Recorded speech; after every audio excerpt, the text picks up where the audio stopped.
All right, it's my favorite day of the week. It's mail day.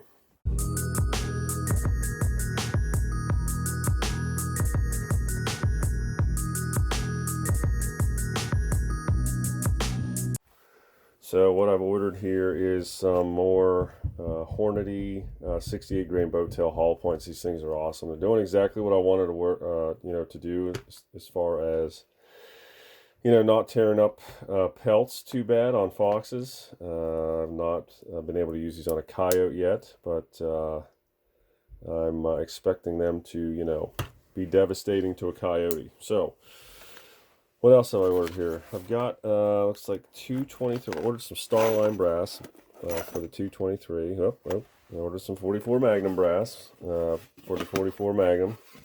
Starline brass. This stuff is, it's pretty good.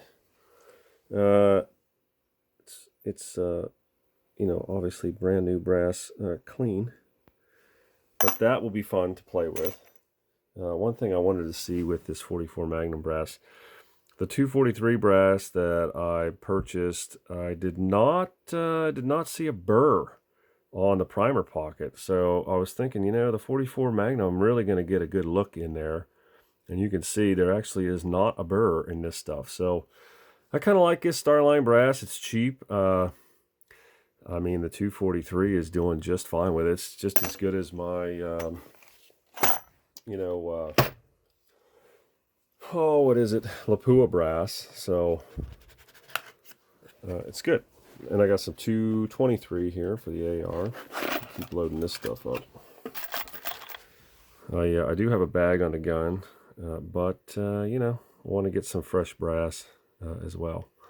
So maybe I'll have a little video on prepping this stuff from a new in the box, because I will not do any work with this in terms of hunting or target for any type of data until it's been at least twice fired. So we'll go through that whole process maybe. All right, mail day. It's a good day.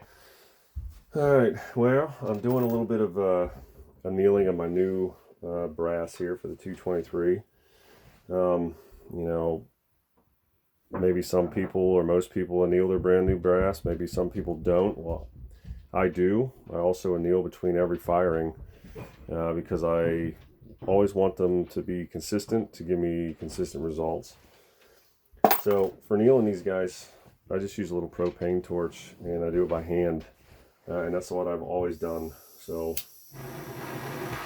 it works like a champ. But it's also really cheap. You can anneal your brass for like $5.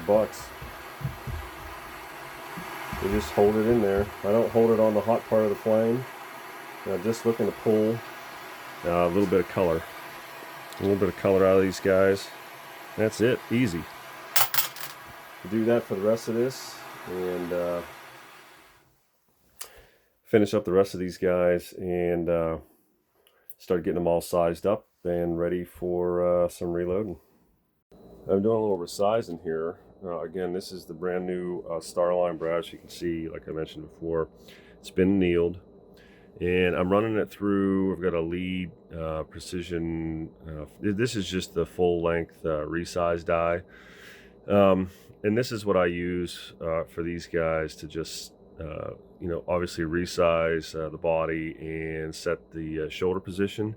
I do run the brand new brass through this thing just kind of as a, like no kidding, if it needs to be resized, it is. Usually new brass though, is pretty small. And this stuff is also pretty small. I'm going to show you, run this guy through the press. See if we can see here. It's tough to see, but you can tell, at least I can tell, where the neck meets the shoulder, it's not very sharp. It's because it's this case is so short, it's not going up into the die like my fired stuff does. It's shorter. So, just something worth sharing. This is another reason why just buying new brass, running them through your die, and going out and doing load development is sometimes a waste of time. So I like to get a couple firings on this stuff before I start doing any work.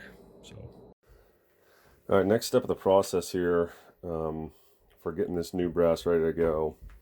I've run it through the full length size die, so now what I do is I switch over to a lead collet die, and I use this this lead collet die is very good. Okay, I got a video or two where this thing is mentioned or explained, but it's pretty cheap. This thing's like 20 bucks, 22 bucks for this thing. It does a great job of kind of making helping you control your concentricity and setting neck tension the same every time. It's great.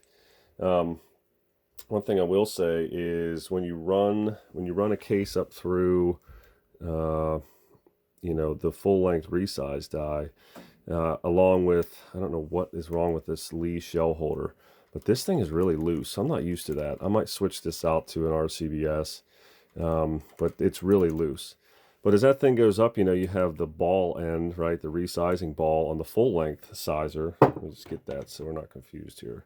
There's a full length resize ball right here, right? Expands the neck out as it does its sizing. So this guy can kind of get, and that happens right at the entrance. So this shell could go in here at some weird angle and kind of kick that neck around. So that's why, even after I've already resized this thing with the full length resizer, I go back and I use the collet die. Nice thing about this is once this gets all the way up in here, before there's any work done on this at all, right, that's all the way in there, that is tight. That thing is not wiggling around at all, whether there's slop on the shell holder or not. When it's in this die, it's fully contained, and we haven't done anything to it. So that's why I like this thing. But anyways, that's what I'm doing now. Just popping these guys out,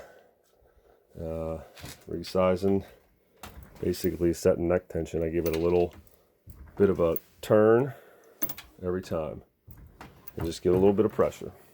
That's it. Last step here is to you know, basically just do a little bit of deburring, right? Clean up the necks here a little bit, get rid of any burrs. One thing to add, usually you deburr the flash hole in these things too by sticking like either a drill bit or a flash hole deburring tool down through here and cleaning out the inside if there's a burr in there. I don't know, Starline must have improved process or something. This is about the 5th or 6th set of these you know, Starline brass that I've purchased. These don't have a burr in the middle or in the inside of them, which is great. It's one less thing I have to do.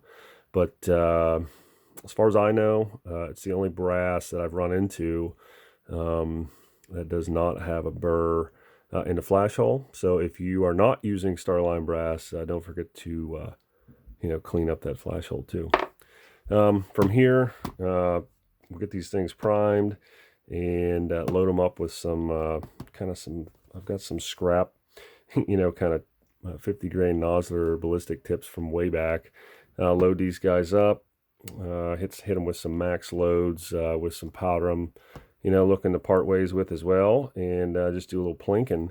Really all I'm doing is fire forming brass. Just got to do it with something. So that's pretty much it for brass prep start to finish. Any questions, comments, feel free. Click subscribe. Thanks for watching.